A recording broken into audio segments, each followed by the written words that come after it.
VC का mail का जवाब आना पक्का है, ठीक है, ऐसा नहीं हो सकता कि वो पास ऑन कर देगा, बट वो सोल क्राइटेरिया नहीं है और वो एक्सक्लूसिव क्राइटेरिया भी नहीं है। ऐसा नहीं है कि अगर तुम आईआईटी से नहीं हो तो तुमको पैसे नहीं मिलेंगे, राइट? हाँ, अगर तुम आईआईटी से हो तुम्हारे लिए आसान है, ये कोई डिनायल नहीं है, बट बिजनेस तो मार्केट में बनना है ना यार, उठा लो जितने मर्जी पैसे उठा सकते हो, ठीक है। अब कल के दिन में आपने प्रोडक्ट नहीं बनाया, टीम नहीं बनाई, बिजनेस मार्केट में नहीं उतारा, उसकी एक्सेप्टेंस नहीं हुई, तो किसी को क्या पता है यार। मैं एक सिंपल चीज बोलता हूँ, बोर्ड का स्पीकर अमन गुप्ता ने बनाया या कोई आईआईटीएन ने बनाया या कोई पीएचडी ने बनाया, किसको फर्क पड़ रहा है? वो मार्केट में इसलिए चल रहा है बिकॉज कस्टमर को उसकी वैल्यू है, उस प्राइस पॉइंट की वैल्यू है, उसको प्रोडक्ट अच्छा लगता है, राइट? सो मेरे को लगता है कि एटलीस्ट एज स्टूडेंट्स आप अपने मन में ये कभी मत लेके चलो कि मैं आईआईटी से नहीं हूं तो मेरे को डिसएडवांटेज है, क्योंकि अगर तुमने वो सोच लिया ना तो तुम अपने आप को वैसे ही एक पेडेस्टल नीचे रख रहे हो, राइट? इसका कोई मतलब ही नहीं है, राइट? दूसरी चीज मैं बता देता हूं, आईआईटी में घने चूतिए होते हैं,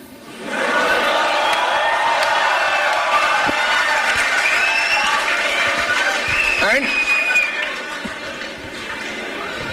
क्योंकि आप जो आईआईटी, जो आपके दिमाग में एक आईआईटी की इमेज है ना, वो ब्रेकआउट क्राउड है, ठीक है, कि 400 बच्चे आए थे, हर बैच में से 5-6 बच्चे शाइन कर गए, आपको वो दिखते हैं, वो फेमस हैं, वो टीवी पे हैं, उनका नाम आ रहा है, right? They enough people who do not do that well, right? But वही होता है ना कि फेलियर तो छुप जाता है और सक्सेस उभर के सामने आता है, तो उस करके ना लोगों को एक मिसकंसेप्शन है about IITs and IIMs, right? सिर्फ अगर डिग्री के पैसे खाने हैं ना कि कुछ नहीं आता, बट मेरा बॉस मेरे को नौकरी दे देगा बिकॉज मेरे को ना कैसे करेगा, मेरे पास तो आईआईटी आईएम की डिग्री है, right? The hiring decision in itself is good, ठीक है, उसके बाद नहीं चला तो हम बोल देंगे ना ये बेवकूफ था, राइट? तो अगर सिर्फ डिग्री की खानी है तो आईआईटी आईएम बहुत बढ़िया है, आईआईटी आईएम की डिग्री ले लो, जहां नौकरी चाहिए मिल जाएगी, तुम कहीं जंप भी मारोगे वो हाँ डिग्री के नाम पे मिल जाएगी, right? Because the guy will test you out later, right? But अगर सच्ची में कुछ तोड़ू फोड़ू करना है तो नहीं फर्क पड़ रहा है यार, if you are as good as me और better than me, you will do better than me, बात खत्म। Thank you so very much to the gentleman. Can we take on the next question? Please. Thank you so very much to the gentleman. Can we take on the next question? Coordinators up, mic लेके जाएं please. Sir आपका क्या suggestion या advice होगा for someone doing a startup from a tier 3 city?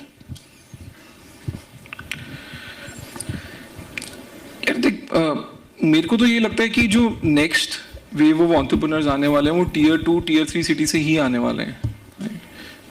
उसका reason ये है कि जो बड़े शहर है ना, दिल्ली, बॉम्बे, बैंगलोर, ये मोर एंड मोर ना डेवलप्ड कंट्रीज की तरह एक्ट करने लग गए हैं, ठीक है?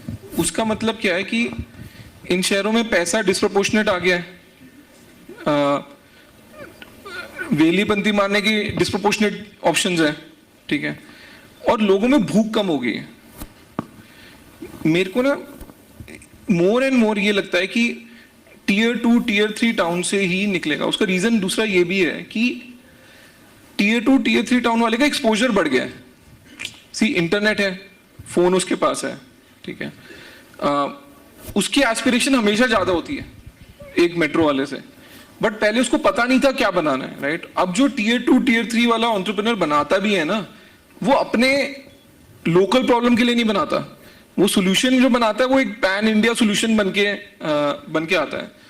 तो मैं तो उसको उल्टा बोल रहा हूं, मेरे को लगता है कि दिल्ली, बॉम्बे, बैंगलोर, इन शहर वालों के लिए फाइट है, राइट? यहां से ढंग के बंदे निकल के आना, ढंग के एंटरप्रेन्योर निकल के आना एक एक्सेप्शन होगा, राइट? रियल एंटरप्रेन्योर्स तो अब रियल इंडिया से ही आएंगे जो कि टियर 2 टियर 3 ही है।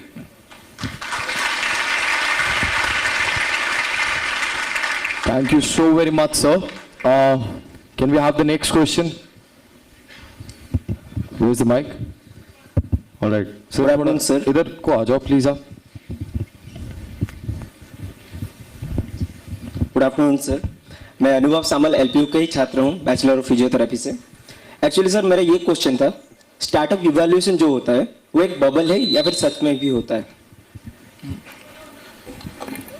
गुड क्वेश्चन यार. तो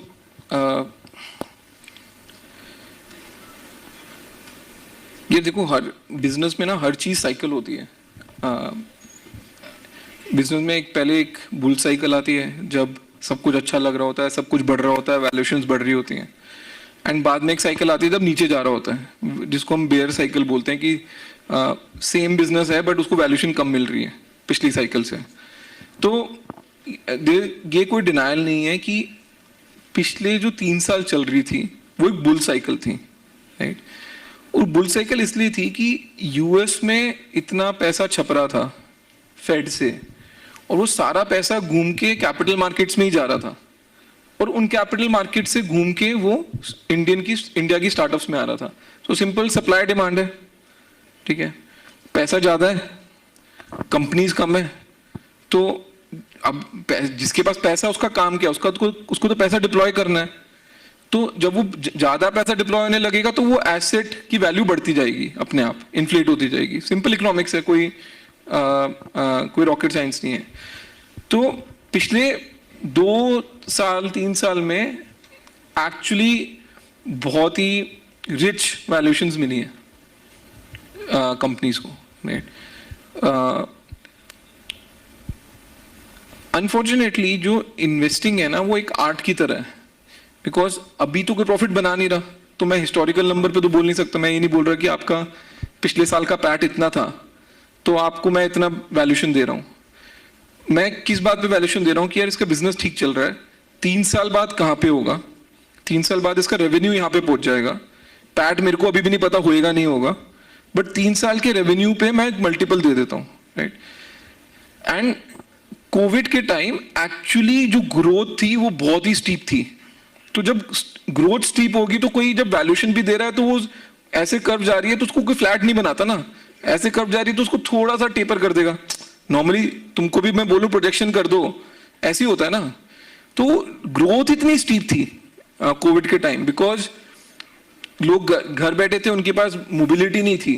तो एप्स इतनी डिस्कवर हुई, इंटरनेट इतना ज्यादा यूज हुआ, डिजिटल एक्विजिशन इतनी ज्यादा बढ़ गई कि सबको लगा कि ये तो चलती रहेगी. मतलब ये एक सेक्युलर वेव आ गई है, ये 10-20 साल तक चलनी है. उस 10-20 साल की वेव के पैसे इन्वेस्टर्स ने दिए हैं. बट मेरा तो सिंपल फंडा रहा है लाइफ में कि मैं क्यों सोचूं वैल्यूएशन के बारे में, राइट. इन्वेस्टर है, उसका पैसा लग रहा है, मैं तो आपको दिखा रहा हूं मेरे पास बिजनेस क्या है, ठीक. जो आपने लगाया वो सच्चाई है. अब आप बोलोगे कि ज्यादा है कम है, मैंने तो लगाई नहीं वैल्यूएशन, ठीक है. मैं तो जब पैसा भी रेस करने जाता था मैं तो खुद की वैल्यूएशन नंबर लेके नहीं जाता था. मैं तो बोलता था मेरे को 100 मिलियन उठाने हैं, $250 मिलियन उठाने हैं, आप बताइए आप किस वैल्यूएशन पे पैसे देंगे, right. So don't think about it too much. दुनिया में बहुत वेला पैसा है, एंड फिरंगियों के पास तो बहुत ज्यादा वेला पैसा है, and we deserve to take it right now.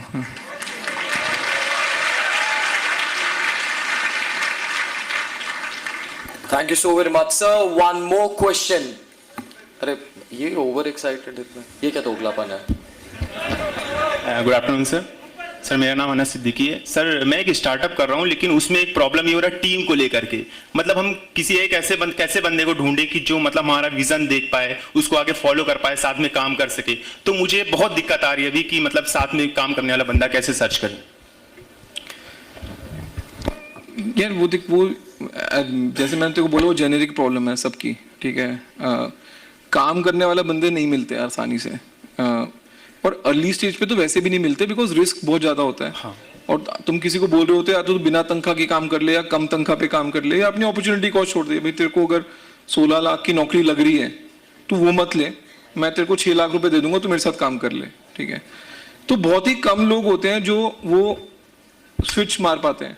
But मेरे को ये लगता है कि हर एक में ना, हर बिजनेस में अर्ली स्टेज में आपको मिशनरीज चाहिए होते हैं, ठीक है. तो अगर आप बेचोगे ढंग से, अपना विजन ढंग से बेच पाओगे, तो आपको मिशनरी मिल जाएंगे, थोड़े टाइम लग के मिलते हैं, बट वो लोग होते हैं जिनको आपका विजन समझ आ रहा है, उनको भी वही करना है, उनको फ्यूचर भी दिख रहा है, ठीक है, और वो पैसे के लिए नहीं कर रहे, मतलब उस पॉइंट ऑफ टाइम पैसे के लिए नहीं कर रहे, उनमें ये भी विजन है कि ये बहुत बड़ा पैसा बन सकता है at a later date, right.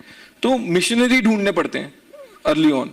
एक बार बिजनेस चल जाता है, फिर आप वो मर्सनरी ढूंढ लेते हो कि भैया ठीक है, मैंने इसका काम है, मैंने इसको पैसा देना है, इसने काम करना है, ये चला भी गया तो दूसरा बंदा भी आ जाएगा, उसको भी मैंने पैसे देना, उसने काम करना है, ठीक है।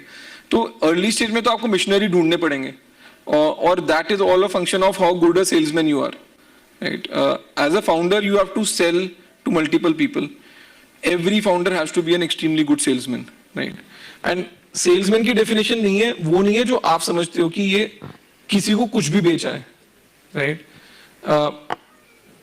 एक्चुअली में आप क्या बना रहे हो एट द कोर, आपको कितना कॉन्फिडेंस है उस चीज पे, वो बेचना होता है।